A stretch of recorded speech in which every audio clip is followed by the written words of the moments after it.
Hi guys, thank you for joining us today.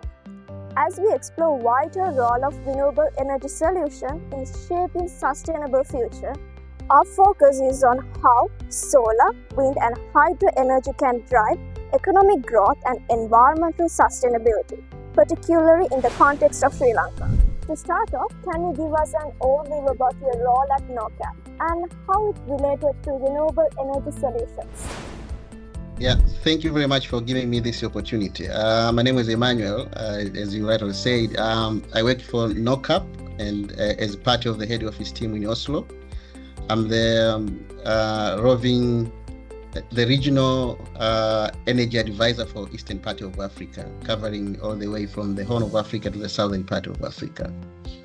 So my role, of course, definitely, as it's portrayed from the title, it talks about energy advisory, but of course to the so I'm the bridge from the head office team in Oslo and our experts who have been sent out on mission to different partners, especially in Africa in this context.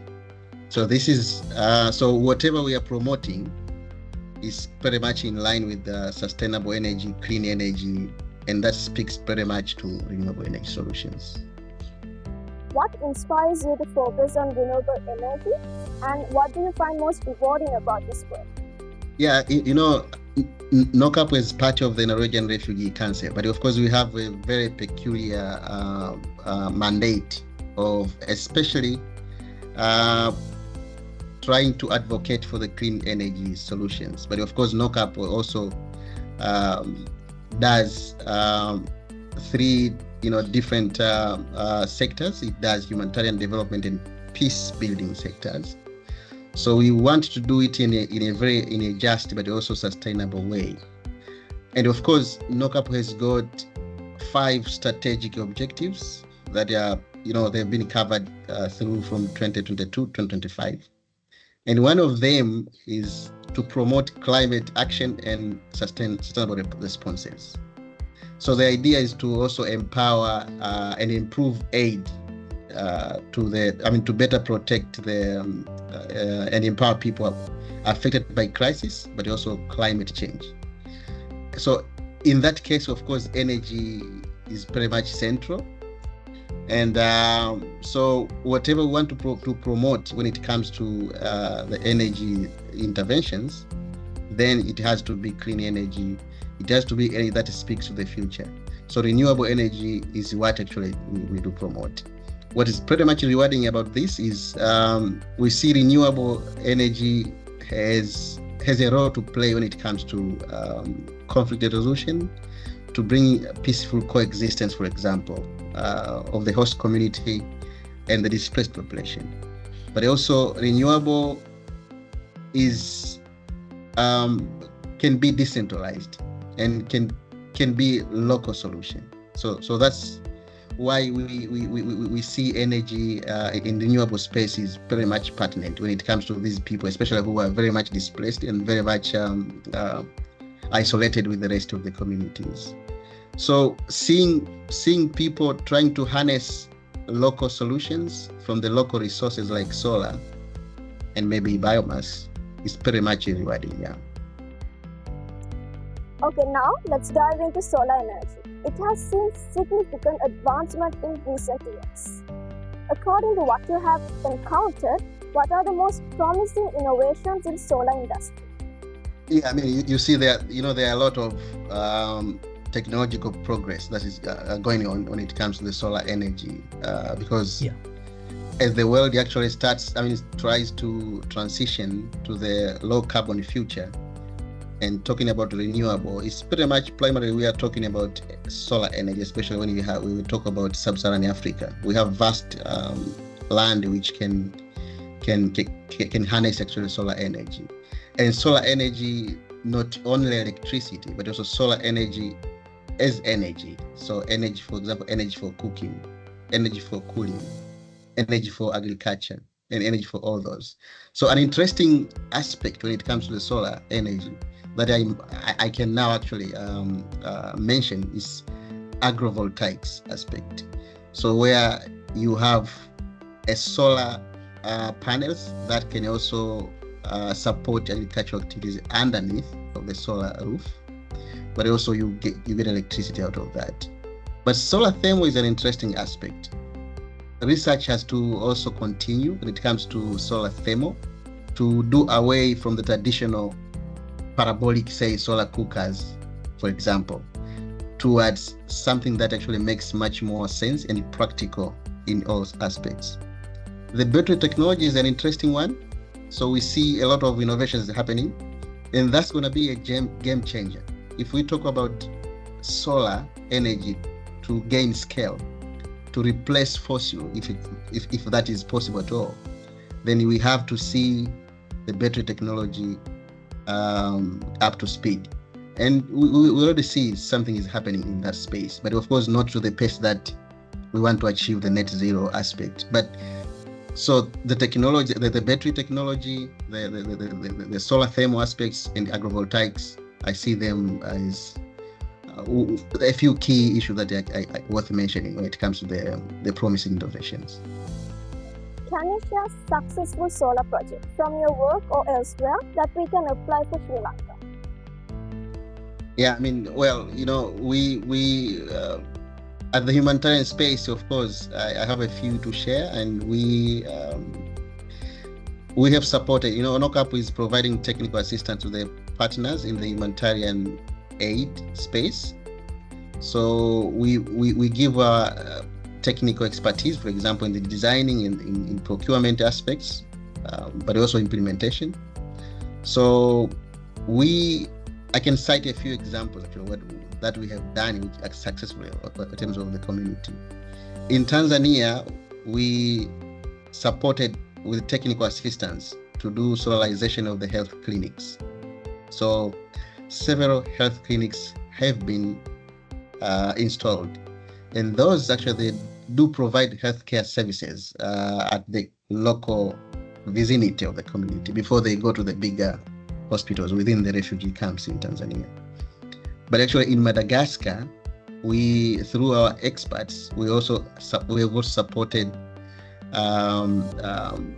having this multi-purpose solar systems, which actually includes the system that actually powers boreholes for irrigation purposes.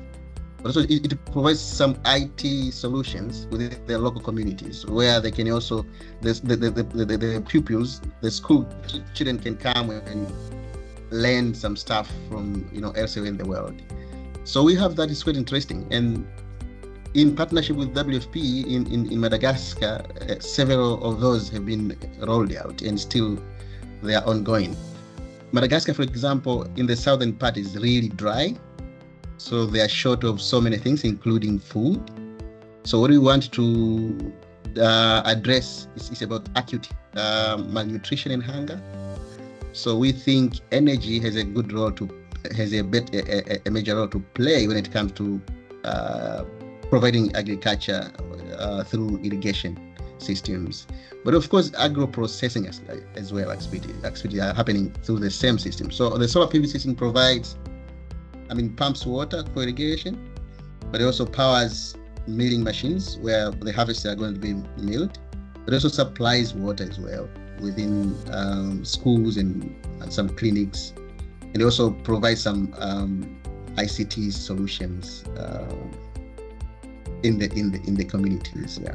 So those are very practical solutions examples that I could share as of now. Yeah.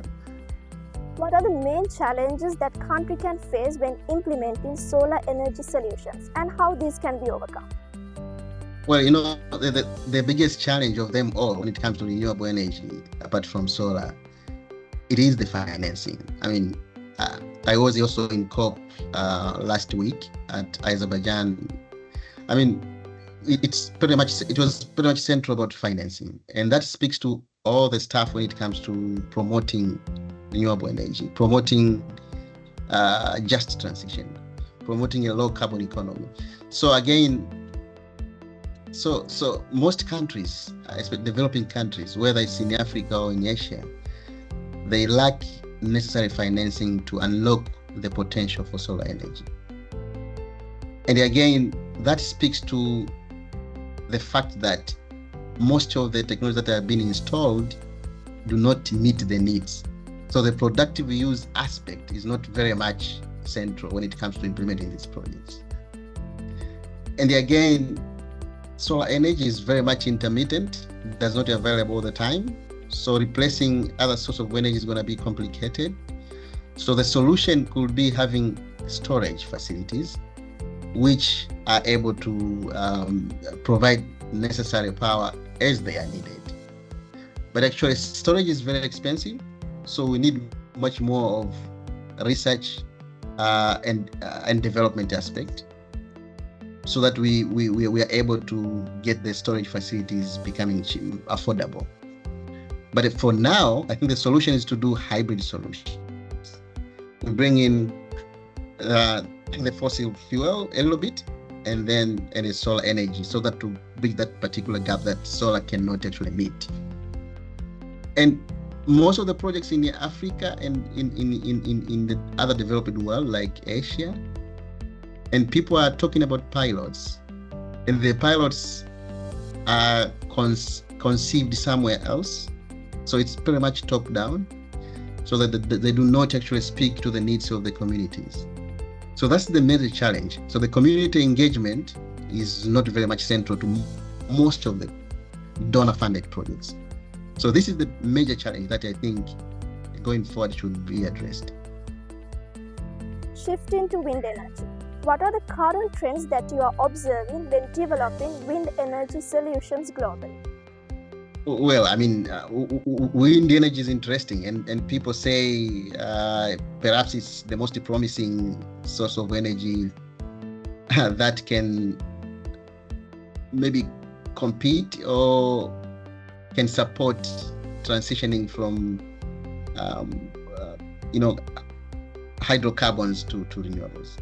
So I see a lot of is happening, and a few also is taken up in Africa. In Kenya, for example, has a wind park in Turkana, and of course Tanzania is also trying to develop a few of those. There are quite a few micro wind turbines, and of course elsewhere in South Africa, for example, they have that. Much as they have a lot of coal, but now they're also struggling to have also renewables, and wind seems to be much stronger when it comes to transitioning than solar. So this is the global trend I'm seeing. I mean, although it's a little bit expensive, but of course it has its own downside. I mean, like environmentalists, they have their reservations. Those nature conservers, they also have their reservations. The issue of land occupation as well, because you need a lot of land for that. But all the same, I mean, we are seeing progressively the technology is being improving. We now have single unit with with the substantial installed power. So at least we reduce having multiple wind turbines at the same time.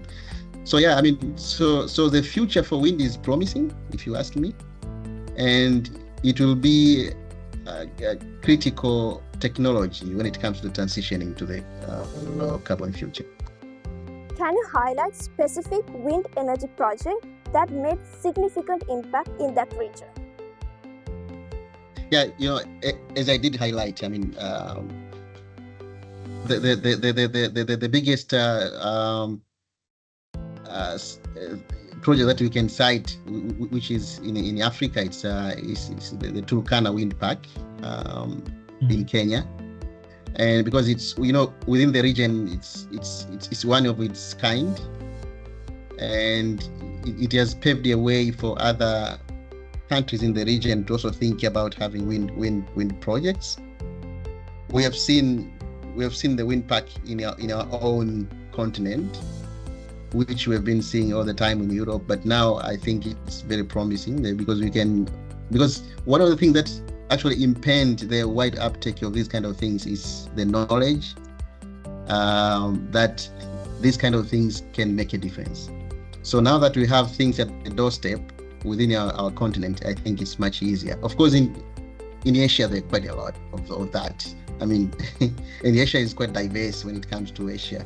It all depends on where are you trying to talk about. If you talk of Singapore, it's all very much different as if you are talking about, with the other country, which is quite small. I mean, talk about Indonesia, the Philippines. These are kind of middle income, and they are very much ahead when it comes to renewables and, of course, wind technology. And so I guess Africa is a bit behind, and it has a lesson to learn from other countries when it comes to how to benefit best from the wind. I mean, at the moment, we have a lot of studies in the continent. People have done a lot of wind masks, and they have collected data.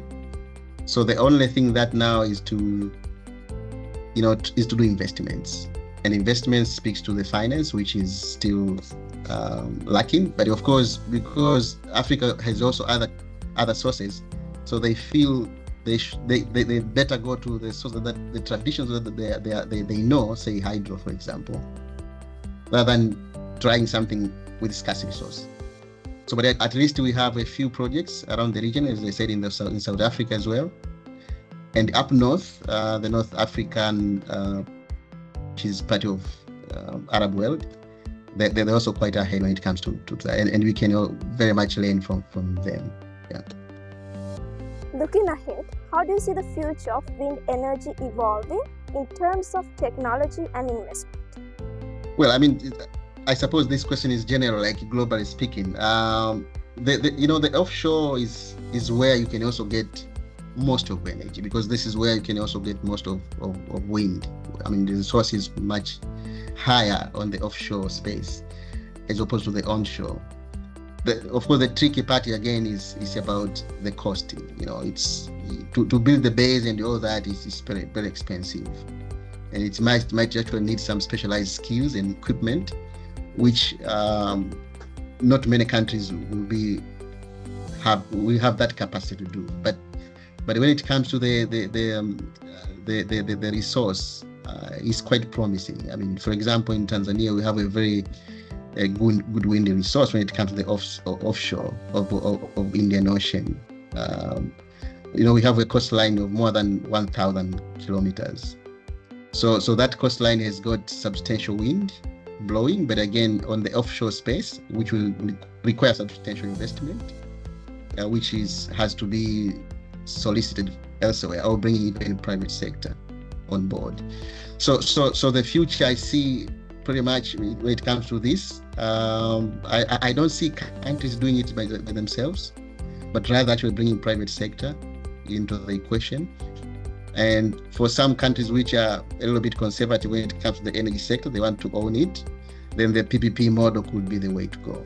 So this is how I see. And wind is very much a preferred option when it comes, because actually we have seen that it works, and so the best practices are available, and it has most widely developed in the developed world, like say in Denmark. In Denmark they have even one community which is pure renewable. It's all powered by wind park. So those kind of things, we believe they have advanced technology. So in terms of technologies, it's not an issue, but the investment have to be mobilized from somewhere. So that's how I see the trend when it comes to the future of offshore wind energy. Yeah, and you said something about PP model. I meant public-private partnerships. Okay. So that would be perhaps the way to go, because actually you see most of the countries, they are yet to be ready to give away the power sector to the private sector. So they still want to have a stake, and perhaps this is the better way to move forward.